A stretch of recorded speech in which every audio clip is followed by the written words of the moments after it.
ഫിലിപ്പിയർക്ക് എഴുതിയ ലേഖനം 4-ാം അധ്യായം. അതുകൊണ്ട് എൻ്റെ പ്രിയരും വാഞ്ചിതരുമായ സഹോദരന്മാരെ, എൻ്റെ സന്തോഷവും കിരീടവുമായുള്ളവരെ, ഇങ്ങനെ കർത്താവിൽ നിലനിൽപ്പിൻ.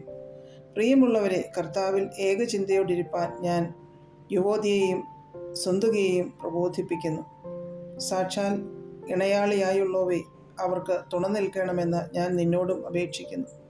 ജീവപുസ്തകത്തിൽ പേരുള്ള ക്ലേമന്ത് മുതലായ എൻ്റെ കൂട്ടുവേലക്കാരുമായി ആ സ്ത്രീകൾ എന്നോടുകൂടെ സുവിശേഷ ഘോഷണത്തിൽ പോരാടിയിരിക്കുന്നു. കർത്താവിൽ എപ്പോഴും സന്തോഷിപ്പീൻ സന്തോഷിപ്പീൻ എന്ന് ഞാൻ പിന്നെയും പറയുന്നു. നിങ്ങളുടെ സൗമ്യത സകല മനുഷ്യരും അറിയട്ടെ. കർത്താവ് വരുവാൻ അടുത്തിരിക്കുന്നു. ഒന്നിനെക്കുറിച്ചും വിചാരപ്പെടരുത്. എല്ലാറ്റിലും പ്രാർത്ഥനയാലും അപേക്ഷയാലും നിങ്ങളുടെ ആവശ്യങ്ങൾ സ്തോത്രത്തോടുകൂടെ ദൈവത്തോട് അറിയിക്കുകയത്രേ വേണ്ടത്. എന്നാൽ സകല ബുദ്ധിയും കവിയുന്ന ദൈവസമാധാനം നിങ്ങളുടെ ഹൃദയങ്ങളെയും നിലവുകളെയും ക്രിസ്തുവേശുവിങ്കൽ കാക്കും. ഒടുവിൽ സഹോദരന്മാരെ, സത്യമായതൊക്കെയും ഘനമായതൊക്കെയും നീതിയായതൊക്കെയും നിർമ്മലമായതൊക്കെയും രമ്യമായതൊക്കെയും സൽകീർത്തിയായതൊക്കെയും സൽഗുണമോ പുകഴ്ചയോ അതൊക്കെയും ചിന്തിച്ചുകൊള്ളുവിൻ.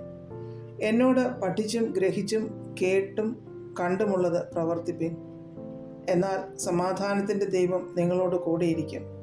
നിങ്ങൾ പിന്നെയും എനിക്ക് വേണ്ടി വിചാരിപ്പാൻ തുടങ്ങിയതിനാൽ ഞാൻ കർത്താവിൽ വളരെ സന്തോഷിച്ചു.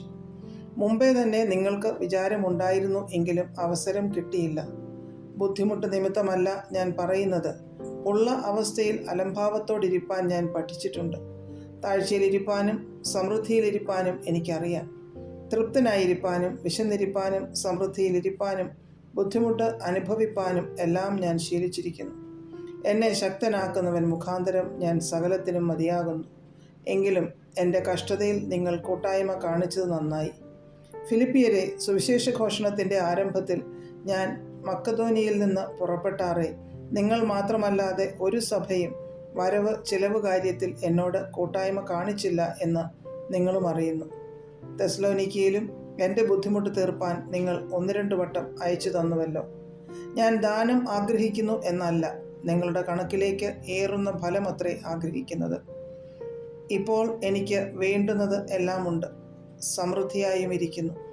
നിങ്ങൾ അയച്ചു തന്നത് സൗരഭ്യവാസനയായി ദൈവത്തിന് പ്രസാദവും സുഗ്രാഹ്യവുമായ യാഗമായി എപ്പഫ്രോദിത്തോസിൻ്റെ കയ്യാൽ ഞാൻ പ്രതിഗ്രഹിച്ച് തൃപ്തനായിരിക്കുന്നു. എൻ്റെ ദൈവമോ നിങ്ങളുടെ ബുദ്ധിമുട്ടൊക്കെയും മഹത്വത്തോടെ തൻ്റെ ധനത്തിനൊത്തവണ്ണം ക്രിസ്തുവേശുവിൽ പൂർണ്ണമായി തീർത്തു തരും. നമ്മുടെ ദൈവവും പിതാവുമായവന് എന്നേക്കും മഹത്വം. ആമേൻ. ക്രിസ്തുവേശുവിൽ ഓരോ വിശുദ്ധനെയും വന്ദനം ചെയ്യുവിൻ. എന്നോടുകൂടെയുള്ള സഹോദരന്മാർ നിങ്ങളെ വന്ദനം ചെയ്യുന്നു. വിശുദ്ധന്മാർ എല്ലാവരും, വിശേഷാൽ കൈസരുടെ അരമനയിലുള്ളവരും നിങ്ങളെ വന്ദനം ചെയ്യുന്നു. കർത്താവായ യേശു ക്രിസ്തുവിൻ്റെ കൃപ നിങ്ങളുടെ ആത്മാവിനോട് കൂടെ ഇരിക്കുമാറാകട്ടെ.